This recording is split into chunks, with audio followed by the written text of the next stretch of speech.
Welcome back to the Vile Echoes, where the shadows whisper secrets you'd rather forget. Tonight, we delve into Echoes from the Attic, 3 harrowing tales pulled from the depths of anonymous online confessions, much like those eerie threads on Reddit's darkest corners. These aren't just stories. They're warnings from those who've heard the vile echoes above. Sit back, dim the lights, and listen closely, because what lurks in your attic might be listening too. Our first vile echo claws its way from the rafters of a forgotten Victorian home, where a skeptic dismisses the night sounds as mere pests, until the scratches carve out secrets only he could know. Brace yourself for the scratching overhead, a confession that might make you glance upward in the dark.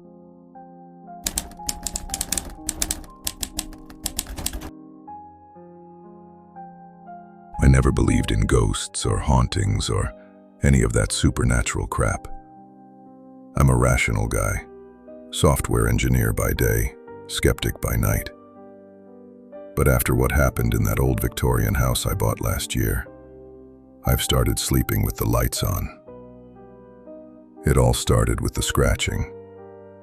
Faint at first, like nails on wood, coming from the attic right above my bedroom ceiling. I figured it was rats or squirrels nesting up there. The house was built in 1892 after all.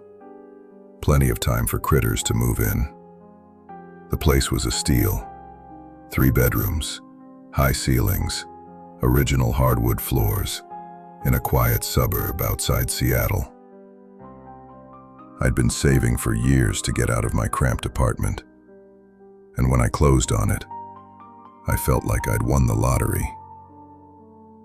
The previous owners had left in a hurry, something about a job relocation. But the realtor mentioned they'd complained about noises. I laughed it off. Old houses creak, right? The first night I unpacked boxes until midnight, exhausted from the move.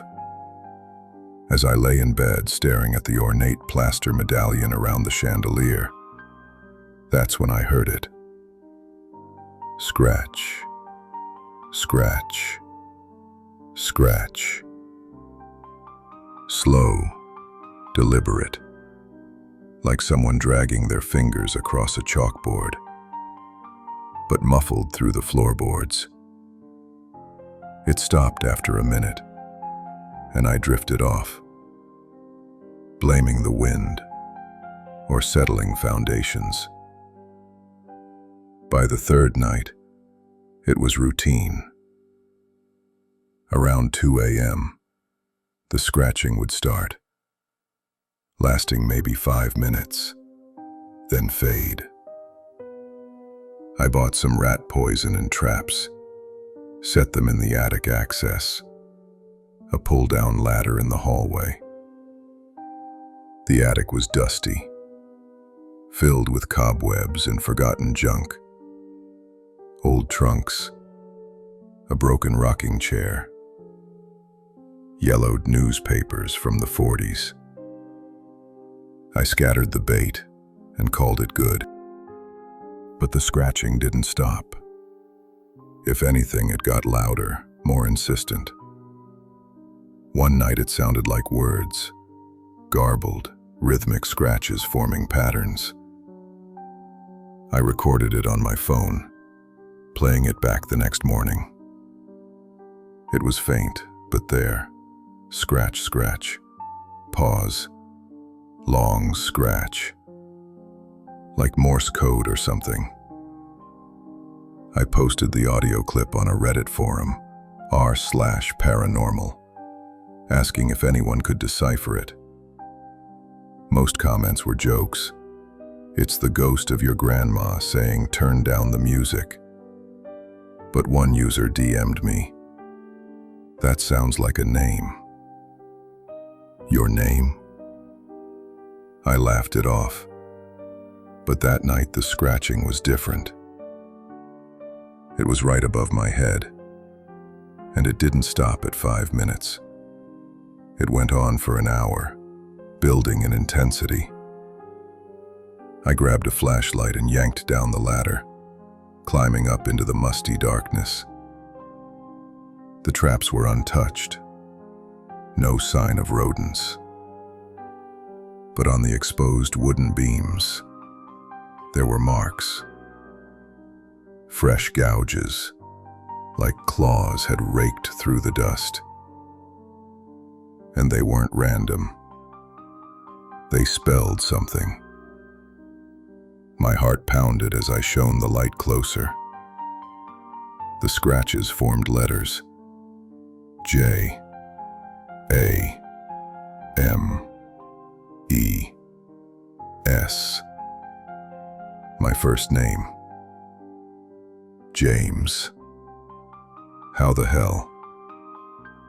I hadn't told anyone online my real name. My Reddit handle was anonymous. I backed away, nearly falling down the ladder, and slammed the hatch shut. The next day I called an exterminator. He found no nests, no droppings, nothing.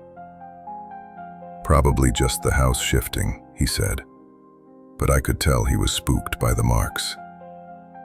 That night the scratching returned, louder, faster. Now it was my full name, James Robert Harris. My middle name, Robert, was something I never used, not even on social media. It was my grandfather's name, buried in family records I'd barely glanced at. Panic set in. I started researching the house's history online. Turns out, it had a dark past. In 1923, a family lived here, the Millers. The father, Elias Miller, was a carpenter who went mad after losing his job during the Depression's early whispers. Newspapers from the time said he barricaded himself in the attic, scratching messages into the beams before hanging himself from the rafters.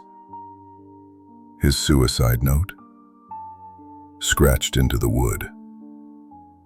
Names of his family, over and over, as if cursing them. I tried to rationalize it. Maybe I'd subconsciously seen the history somewhere. But deep down, I knew. That night, the scratching mimicked my footsteps. I'd pace the bedroom, and up above, scratch, scratch, scratch, in sync, like something was following me from the other side of the ceiling. I yelled up at it. "What do you want?" Silence. Then, a new sound. A faint whisper, echoing through the vents. "Join us." I didn't sleep. The next morning I packed a bag and stayed at a hotel. But even there I heard it. In my dreams. The scratching. Now inside my head. When I returned home to grab more things, the attic hatch was open. I hadn't left it that way.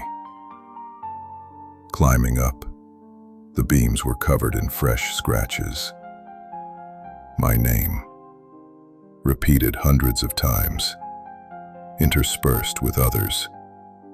Elias, his wife's name, his children's.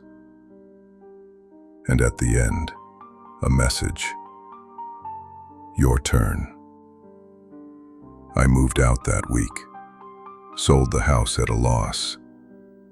The new owners, I warned them, but they laughed. Last I heard, they're complaining about noises. If you're reading this on Reddit, and you live in an old house with an attic, listen closely. If the scratches know your name, get out. Because whatever's up there isn't just echoing the past. It's collecting new voices, and it wants yours next. Chilling, isn't it? But attics hold more than just scratches. They hold memories that refuse to die. Up next, Grandma's last whisper.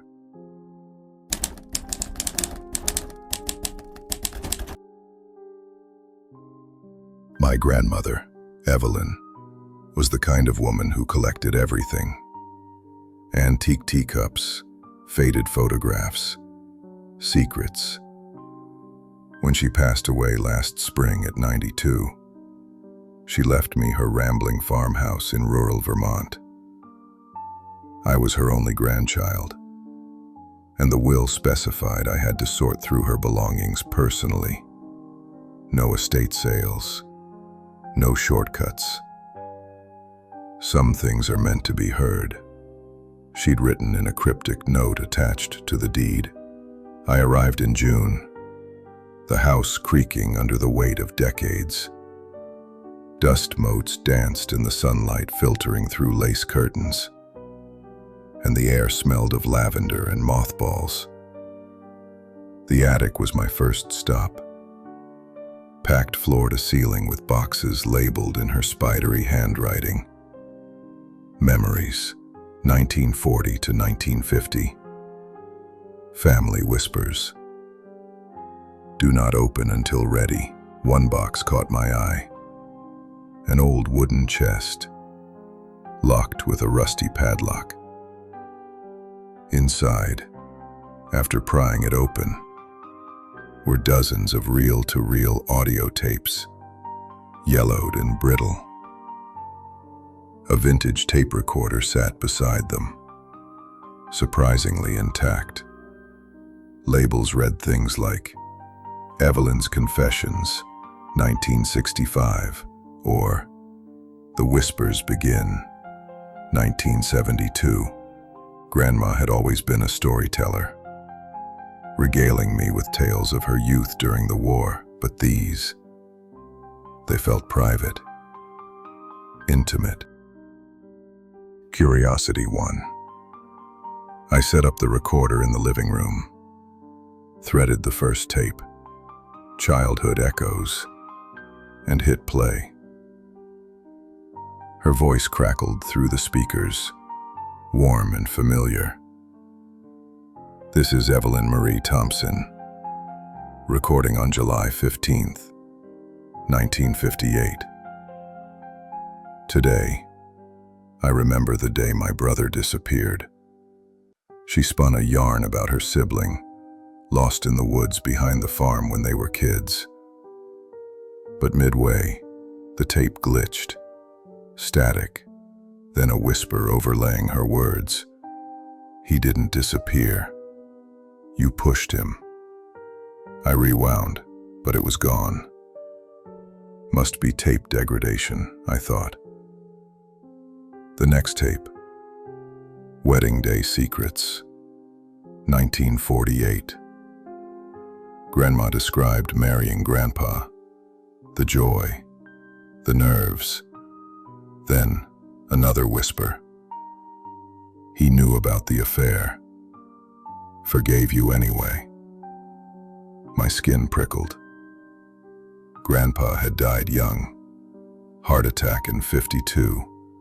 How could the tape know things I barely remembered from family lore? I listened to more, each revealing deeper family skeletons. An abortion in the 30s, a stolen inheritance, lies that built our lineage. And with each, the whispers grew, predictive, accusatory. On a tape from 1980, your granddaughter will find these and hear the truth. That was me, born in 85. How? That night, as rain pattered on the tin roof, I played a tape labeled Final Whispers, 2022. Grandma's voice, frail, If you're listening, child, know that the whispers aren't mine. They're the house's. It echoes what we bury. Then, the tape shifted. My own voice echoed back. Why did you lie to Mom about the money? It was a argument I'd had with my mother years ago. Private, heated, impossible. I stopped the tape, heart racing. The recorder whirred on its own, spitting out whispers, names, dates. My ex's betrayal I'd never told anyone. I smashed the machine, but the whispers continued. From the walls, the vents, faint echoes of regrets. Digging into the house's history at the local library, I found it. Built in 1850 by a medium named Clara Voss, who held seances in the attic. She claimed the house amplified souls' echoes, recording unspoken sins. Clara vanished in 1890, her journals describing whispers that drove her mad, predicting futures, exposing pasts. Back home, the whispers were constant now, narrating my life. You'll lose your job next month. That accident wasn't your fault, but you fled. Prophecies that started coming true. A layoff email, a hit-and-run memory I'd suppressed. I burned the tapes in the backyard, but the echoes lingered. Selling the house? Buyers backed out after hearing things. If this post on r/NoSleep finds you, and you've inherited old recordings, don't play them. The whispers aren't echoes, they're traps, collecting souls through secrets. And once they have yours, they never let go. Secrets have a way of echoing back, don't they? But what if the echoes play with reality itself? Our final tale, the Dollhouse Echo.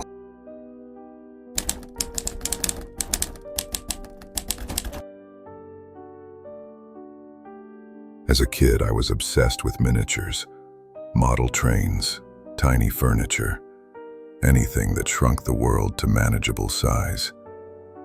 So when I found the dollhouse in my aunt's attic during a family visit in 1998, it was like striking gold. I was 10, spending the summer at her creaky old manor in upstate New York, while my parents sorted their divorce. Aunt Lydia was eccentric, a collector of oddities, and her attic was a treasure trove. Dusty books, antique clocks, forgotten heirlooms. The dollhouse was tucked in a corner, covered in a sheet yellowed with age. It was exquisite, a 3-story Victorian replica, complete with wallpapered rooms, porcelain dolls, and even working lights powered by some ancient battery. But what floored me was the detail. It mirrored Aunt Lydia's house exactly, down to the chipped paint on the kitchen cabinets and the stain on the living room rug from when she'd spilled wine years ago. "Can I play with it?" I asked her. She hesitated, her eyes distant. "Be careful, Emily. Echoes can be tricky." I didn't understand, but I dragged it to my guest room and spent hours rearranging the dolls. A family of 4, just like mine before the split. That first night, I heard echoes, faint sounds from downstairs mimicking my play. I'd move a doll to the kitchen, and minutes later, I'd hear real footsteps in Aunt Lydia's kitchen. Coincidence, I thought. But it escalated. I posed the father doll, yelling at the mother, mimicking my parents. And soon after, Aunt Lydia got a call from Mom, their voices raised through the phone. Curious, I tested it. I knocked over a tiny vase in the dollhouse living room. Crash. Downstairs. A real vase shattered. Aunt Lydia blamed the cat, but there was no cat. Scared but thrilled, I hid the discovery, playing God with the mini world. One evening, I noticed an extra doll in the attic of the dollhouse. A shadowy figure, not part of the set. It lurked in the miniature rafters, unmoving. That night, I heard scratching in the real attic above my room, echoing the doll's position. I confronted Aunt Lydia. She sighed, pouring tea with trembling hands. That dollhouse belonged to my grandmother. She said it was cursed, built by a toy maker in 1880 who lost his family in a fire. He crafted it to echo life, but it started predicting and causing events. She whispered of how it had foreseen her husband's death, a doll falling downstairs, then him tumbling the next day.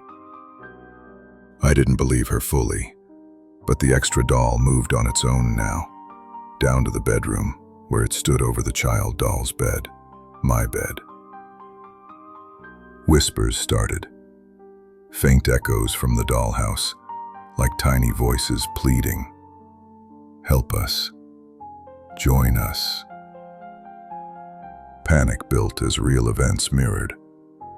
I placed the mother doll packing bags, and Mom called saying she was leaving Dad for good. The father doll isolated in the study. Dad stopped calling. Then, the shadow doll interacted, pushing others, causing mini chaos that echoed big.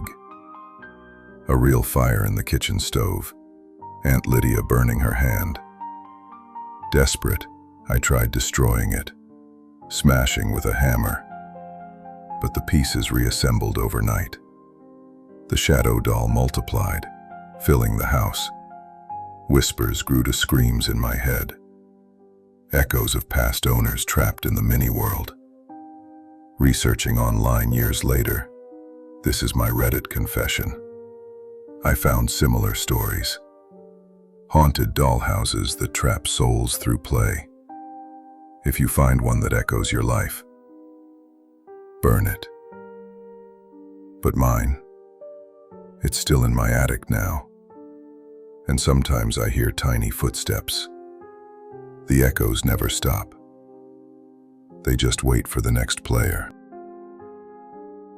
That's all for tonight's chilling tales from the vile echoes, where attics hold secrets that claw and whisper their way into your soul.